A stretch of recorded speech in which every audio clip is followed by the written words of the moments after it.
কখনোই না। আমি উঁচু জাত, আমার মেয়েকে তুমি নিচু জাত, তোমার বাড়িতে আমি বিবাহ দেবো, আর এগুলো সব আমরাই বানিয়েছি। আল্লাহ এগুলো তৈরি করেন নি। জাত পাত এ সব মানুষ বানিয়েছে। আল্লাহর কোরআন জানাচ্ছেন, আল্লাহ সুবহানাহু ওয়া তাআলা কোরআনুল কারীমে ঘোষণা করে দিলেন, ইয়া আইয়ুহান নাস, ও মানুষ সকল। এখানে আল্লাহ রাব্বুল আলামিন ও ঈমানদার বান্দা বলেননি, ও মুসলমান বান্দা বলেননি।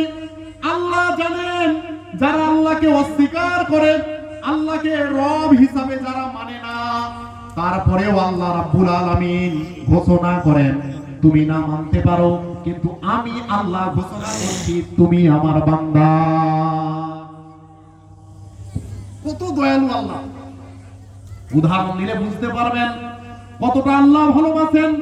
বিশ্ব নবী হাবিবুল্লাহ জনাবে মুহাম্মদুর রাসূলুল্লাহ সাল্লাল্লাহু আলাইহি ওয়াসাল্লাম পাক জবানে জানিয়ে দিয়েছেন, একজন মা তার সন্তানকে যতটা ভালোবাসে, তার চেয়ে বহু গুণে বেশি ভালোবাসে প্রত্যেকটা বান্দা বান্দিকে আমার আল্লাহ। একজন মায়ের যদি 4টে সন্তান থাকে, 2টো সন্তান খুবই খারাপ, মা বাবা অসুস্থ অবস্থায় ওষুধ কিনে দেয় না, মা বাবার সঙ্গে দুর্ব্যবহার করে, যত রকম খারাপ ব্যবহার মা বাবার সঙ্গে করে আলাদা থাকে। মা আব্বাজান যখন রোগগ্রস্ত হয়, কষ্টে কাতরাচ্ছে, সন্তান শুনছে তারপরেও তার কানে যায় না, মা বাবাকে অস্বীকার করছে, ঝগড়াঝাটি হলে বলে তুমি আমার মা না, তুমি আমার আব্বাজান না, যত রকম খারাপ কথা মা বাপকে বলে, কষ্ট দেয়, খেতে দেয় না, বাড়ি থেকে তাড়িয়ে দেয়।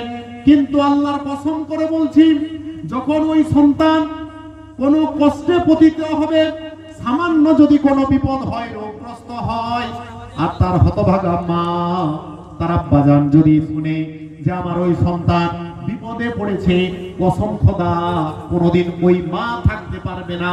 2 রাকাত নামাজ যদি সে পড়তে পারে, আল্লাহর কাছে উযু করে নামাজ পড়বে, নামাজ পড়ার পরে 2 হাত তুলে অজর না হলে 2 চোখ হতে অশ্রু ঝরাবে, আল্লাহকে বলবে, ও আল্লাহ, তুমি আমার সন্তান, আমার কলিজার টুকরা, আমার সঙ্গে দুর্ব্যবহার করেছে, আল্লাহ সব আমি সহ্য করেছি, ও আল্লাহ যখন ও আমার সঙ্গে দুর্ব্যবহার করেছিল আমি ক্ষমা করে দিয়েছি, ও আল্লাহ ও আজকের বিপদে ওর সমস্ত কষ্ট পেরেশানি তুমি আমাকে দিয়ে দাও, আমার সন্তানকে তুমি মুক্ত করে দাও। কোন মা বাপ সহ্য করবে? সন্তান মা বাপের সঙ্গে ধরুন খারাপ ব্যবহার করে, কিন্তু করা উচিত নয়, তাহলে আপনার দুনিয়াও শেষ, আখিরাতেও শেষ। আপনি যদি ধনী হতে চান, কারা কারা ধনী হতে চায়? সবার মনে ইচ্ছা লাগে যে আমি ধনী হই। এই এলাকার বিশ্বনবী সাল্লাল্লাহু আলাইহি ওয়াসাল্লামের কাছে এসে একজন ব্যক্তি বললেন, হুজুর আমি খুব গরিব, কি এমন আমল আছে যে কাজটা করলে আমার সম্পদ অনেক বেড়ে যাবে? বিশ্বনবী সাল্লাল্লাহু আলাইহি ওয়াসাল্লাম বললেন, তুমি ধনী হতে চাও? বলেন হ্যাঁ। বলছে, তোমার কি বাড়িতে আব্বা জান আছে? তোমার কি আম্মা জান আছে? বলে হ্যাঁ। বলে, তোমার আব্বা এবং তোমার আম্মা জানের খিদমত করো, তুমি দুনিয়ার মধ্যে কোটিপতি হয়ে যাবে। দেখা গেল কিছুদিন পরে ওই সাহাবা, ওই ব্যক্তি ওই এলাকার মধ্যে সবচেয়ে ধনী ব্যক্তিতে পরিণত হয়ে গেল। বলেন না সুবহানাল্লাহ। মা বাবার মতো জিনিস হয় না। তো বলতেছিলাম কোথায়? বিশ্বনবী সাল্লাল্লাহু আলাইহি ওয়াসাল্লাম হাদিস পাকের মধ্যে জানিয়েছেন যে আল্লাহ সুবহানাহু ওয়া তাআলা তার প্রত্যেকটা বান্দা বান্দি যত গুনাহগার হোক না কেন এত পরিমাণে ভালোবাসে যে একজন মা যতটা ভালোবাসে তার চেয়ে বহু গুণ বেশি প্রত্যেকটা বান্দা বান্দিকে আল্লাহ ভালোবাসে। আর আল্লাহ তাআলা কোরআনুল কারীমে কি বলছেন? ইয়া আইয়ুহান নাস, ও মানুষ সকল, ইন্না খালাকনাকুম মিন যাকারিন ওয়া উনসা, ও মানুষ সকল তোমরা ভালো করে শোনো, আমি আল্লাহ এমন একজন রব, তোমাদের প্রত্যেককেই আমি একজন পুরুষ এবং একজন মহিলা থেকে তৈরি করেছি। এখানে একবারও আল্লাহ বললেননি যে মুসলমানকে আমি শুধু বানিয়েছি, আল্লাহ কি বললেন? পৃথিবীতে যত মানুষ আছে, সে যেই ধর্মের হোক না কেন, এটা আমরা বিশ্বাস করি, যেই ধর্মের হোক না কেন, আল্লাহ কোরআনুল কারীমে বলেন, কতটা সাম্যের কথা বলছে দেখেন, কতটা একতার কথা কোরআন শিক্ষা দিচ্ছে। কোন রকম ভেদাভেদ নেই। আমার যদি কোনো মুসলিম ভাই থাকে, সে আমার মুসলিম ভাই। যদি আমার বাড়ির পাশে কোনো হিন্দু ভাই থাকে, সে আমার হিন্দু ভাই। সব ভাই ভাই, কোনো সম্পর্ক নেই, শুধু ধর্মগতভাবে আলাদা। কিন্তু যদি একেবারে শেষ পর্যন্ত যান, উনারও আব্বাজান যেই ছিলেন, আমারও আব্বাজান সেই, উনারও আম্মাজান যেই, আমারও আম্মাজান, দুজন থেকে তো গোটা পৃথিবী এত জন সমুদ্র তৈরি হয়েছে, দুজন থেকে। সুবহানাল্লাহি ওয়া বিহামদিহি। আবার আল্লাহ শেষে আয়াতে কি বলেন? তোমাদেরকে বিভিন্ন গোত্রে, জাতিতে আমি বিভক্ত করে দিয়েছি। কিসের জন্য? যাতে লিতারাফু, যাতে তোমরা একে অপরকে চিনতে পারো, বুঝতে পারো। আর শেষে যে টানটা, যে আয়াতটা আল্লাহ দিলেন, এটাই হচ্ছে মানব তৈরি হওয়ার কারিগরি আয়াত। আল্লাহ কোরআনের শেষের দিকে বলছেন, ইন্না আকরামাকুম ইনদাল্লাহি আতকাকুম, তোমাদের ভেতরে মানুষ হিসাবে ওই ব্যক্তি শ্রেষ্ঠ হবে যার ভেতরে সৃষ্টিকর্তার হুকুম বেশি থাকবে। সৃষ্টিকর্তার হুকুম বেশি থাকবে, যে পরহেজগারি, যে খোদাকে বেশি ভয় করবে, সেই হবে আমি আল্লাহ আমার কাছে শ্রেষ্ঠ। সুবহানাল্লাহি ওয়া বিহামদিহি। যারা এই আয়াতটা বুঝতে পারছেন, তারা বিচক্ষণতার সাথে যদি একটু চিন্তা করেন, গোটা বিশ্বের যে আজকে দাবানল চলছে, আজকে আমি মুসলিম ধর্মের অনুসারী, আমি কোনো হিন্দু ভাইকে দেখে আমি সহ্য হবে না। কোনো হিন্দু ভাই যদি এটা মনে করে যে আমি হিন্দু ধর্মের অনুসারী, আর আমার কোনো মুসলিম ভাইকে দেখে আমার সহ্য হয় না, কোনো খ্রিস্টান ভাই যদি মনে করে আমি খ্রিস্টান ধর্মের অনুসারী, আমার কাছে কোনো হিন্দু, কোনো মুসলিম আমার কাছে সহ্য হবে না, তাহলে আমি বলতে চাই আজকের এই মাহফিল থেকে, যেই কথাটা বলে ও ওর ধর্মের মধ্যে সবচেয়ে নিকৃষ্টতম ব্যক্তি। কোন ধর্মগ্রন্থ এই কথা বলছেন না। প্রত্যেকটা ধর্মগ্রন্থের ভিতরে মিল আছে। কি মধুর সম্পর্ক। গীতাতে একটি শ্লোক আছে, যার অর্থ হচ্ছে The whole world is one family, গোটা বিশ্ব হচ্ছে সৃষ্টিকর্তার পরিবার। আমার হিন্দু ভাইদের বিশুদ্ধ ধর্মগ্রন্থ গীতা, তাতে একটা শ্লোক আছে যার অর্থটা কি?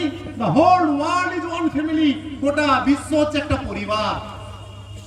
অনুরূপ ভাবে দেখেন, বিশ্ব নবী, মানবতার মুক্তির দিশারি, দয়ার নবী, মায়ার নবী হাবিবুল্লাহ জনাবে মুহাম্মদুর রাসূলুল্লাহ সাল্লাল্লাহু আলাইহি ওয়াসাল্লাম হাদিসের মধ্যে বলেন, আল খালকু ইয়ালুল্লাহ,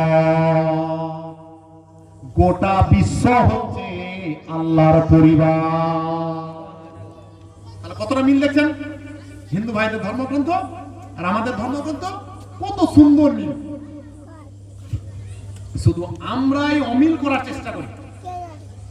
আমার ভাইরা, কোরআন দাঁড়াচ্ছে, আমি বংশ দেখবো না, তুমি কতটা দেখতে সুন্দর, আমি আল্লাহ দেখবো না।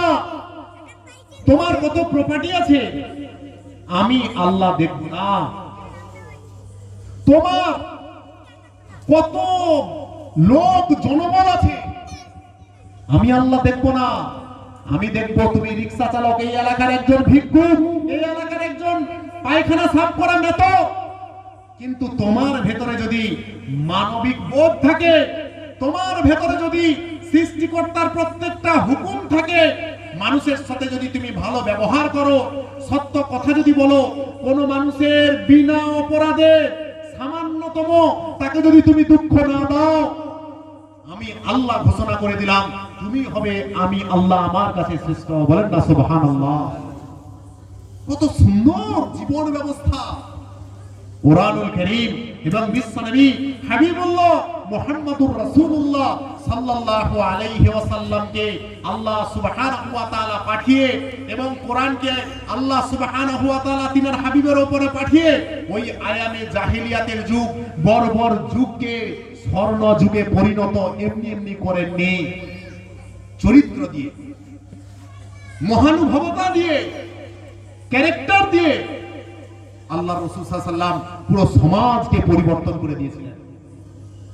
কি সমাজ ছিল, যে সমাজে কন্যা সন্তানদেরকে সবচেয়ে জঘন্যতম ভাবা হতো।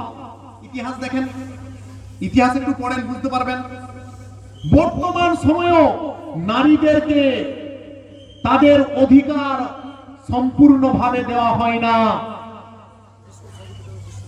বিশ্বনবী সাল্লাল্লাহু আলাইহি ওয়াসাল্লাম যেই জামানায় এসেছিলেন, ইতিহাস বলছে ওই জামানাতে কন্যা সন্তান যে পরিবারে হতো তারা অপরাধী বলে মনে করত সমাজের বুকে, এবং এরকমও পাওয়া যায় কন্যা সন্তানকে জীবন্ত পুঁতে দিয়েছে, এরকমও ইতিহাস পাওয়া গেছে। বিশ্বনবী সাল্লাল্লাহু আলাইহি ওয়াসাল্লামের কাছে একজন ব্যক্তি এসে বলছেন, হুজুর, ইসলাম ধর্ম গ্রহণ করার আগে আমি মস্ত বড় অপরাধ করে ফেলেছি। আল্লাহ রাসূল বললেন, কি এমন অপরাধ? আল্লাহ সুবহানাহু ওয়া তাআলা এতটা দয়ালু, তুমি যত অপরাধ করবে আল্লাহর কাছে তওবা ইস্তেগফার করবে, ক্ষমা চাইবে, আল্লাহ সব তোমার গুনাহকে maaf করে দেবেন। সেই কারণে আল্লাহর নাম রহমান, আল্লাহর নাম রহিম, আল্লাহর নাম গফফার। ওই সাহাবা বলছেন, হুজুর, মস্ত বড় অপরাধ করে ফেলেছি। বলে, কি এমন অপরাধ তুমি বলো? বলে, আমার বাড়িতে একটা কন্যা সন্তান হয়েছিল। সমাজ ব্যবস্থা এত খারাপ ছিল, কন্যা সন্তান হওয়া মানে সমাজে ওই মহিলাকে কুলক্ষণী বলা হতো, যে তোর বাড়িতে একটা কন্যা সন্তান জন্মগ্রহণ করেছে। বলছে, এই অপমানে আমি আমার ছোট্ট ওই কন্যা সন্তানকে আমি তাকে জীবন্ত কবর দিয়েছি। আমার ওই কন্যা সন্তান বলেছিল, আব্বা জান, আমাকে আপনি ছেড়ে দেন, আমি ভুলেও বলবো না আপনি হচ্ছেন আমার পিতা। আমি কন্যা জন্মগ্রহণ করেছি বলে আপনার এই অপমান, ও আমার আব্বাজান, আপনি আমাকে ছেড়ে দেন, আমি অনেক দূরে চলে যাব, আমি কাউকে বলবো না যে আপনি আমার পিতা। বলছে, আমার সেই কথা আমার কানে বাজে, কিন্তু সমাজ ব্যবস্থা এত জঘন্য ছিল, আমি অন্ধ হয়ে গেছিলাম, আমার বিবেক বলে কোনো জিনিসই ছিল না, আমার অন্তর পাথর হয়ে গেছিল। আমি নিজের হাতে ওই মেয়েটাকে কবর দিয়েছি, মাটি চাপা দিয়েছি। বিশ্বনবী অজর নয়নে কেঁদে ফেললেন। কি বর্বর সমাজ ছিল একসময়। আপনি ভাবছেন এখন আধুনিক যুগ, নবজাগরণ, রেনেসাঁসের যুগ, আপনি ভাবছেন মেয়েদের সম্মান দেওয়া হচ্ছে। যারা বলে আমরা মেয়েদের সম্মান দিচ্ছি, আমি বলবো মিথ্যে কথা বলছে। আজকে যে অ্যাপস্টিন ফাইল আপনারা সবাই জানেন, গোটা বিশ্ব তোলপাড় হয়ে গেছে। বড় বড় দেশের লিডাররা সেই ফাইলে তাদের নাম আছে, তারা বর্বর কাজের সঙ্গে জড়িত। ডোনাল্ড ট্রাম্প থেকে শুরু করে বড় বড় যে সমস্ত দেশের রাষ্ট্রপ্রধান, বড় বড় খেলোয়াড়, ফিল্ম স্টার, তাদের নাম ওখানে নথিভুক্ত আছে। অ্যাপস্টিন ফাইলটা কি? জেফরি অ্যাপস্টিন বলে একজন কুখ্যাত সন্ত্রাসী সমুদ্রের মাঝখানে একটা দ্বীপে বিশাল বড় রাজপ্রাসাদ তৈরি করেছে, আর সেখানে বিভিন্ন দেশ থেকে প্রলোভন দিয়ে ছোট ছোট বাচ্চা মহিলাদেরকে তারা নিয়ে যেত, বাচ্চা মেয়েদেরকে 8 বছর 9 বছর জন্মানোর পর বাচ্চাদেরকে নিয়ে যেত, আর সেখানে 7-8 বছর 6 বছর 5 বছর 4 বছরের ওই মেয়েদের সঙ্গে খারাপ ব্যবহার করা হতো। তারা কোথাও যাওয়ার তাদের স্কোপ ছিল না, তারা যখন মারা যেত ওই অবস্থায় তাদেরকে কেটে তরকারি বেনে স্যুপ বেনে খেয়েছে। আপনারা অনেকে জানেন অ্যাপস্টিন ফাইল সম্পর্কে, কারা কারা জানেন? হাত তোলেন দেখি। জানেননি? গোটা বিশ্ব তোলপাড়। এই সমস্ত অপরাধী কুখ্যাত সন্ত্রাসীদের কোনোই বিচার হচ্ছে না, কোনোই বিচার হচ্ছে না। বিশ্ব বড় বড় রাজনৈতিক নেতারা মুখ একেবারে কুলুপ হয়ে, মুখে পাথর নিয়ে চুপচাপ, আর এই সমস্ত সন্ত্রাসীরা তারা বিশ্বে গর্বের সাথে তারা বিচরণ করছে। আরে মহিলাদেরকে সম্মান কে দিল? সে জামানাও ছিল না, এ জামানাও নেই। আমার ভাইয়েরা, বিশ্বনবী কেঁদে ফেললেন। বিশ্বনবী ওই সাহাবাদেরকে বললেন, যত সাহাবা সবাইকে বললেন এবং গোটা বিশ্বের মানুষকে একটা বার্তা দিলেন, ও বিশ্ববাসী তোমরা শোনো, আল্লাহ সুবহানাহু ওয়া তাআলা সন্তান তিনি দান করেন। পৃথিবীর কারো ক্ষমতা নেই, গোটা বিশ্বের সমস্ত মানুষ মিলে যদি চায় একজন ব্যক্তির সন্তান দেবে, কখনো সম্ভব নয়। আল্লাহ সুবহানাহু ওয়া তাআলা যাকে চান তার বাড়িতে পুত্র সন্তান দান করেন, আবার আল্লাহ যার বাড়িতে চান কন্যা সন্তান দান করেন, আবার যা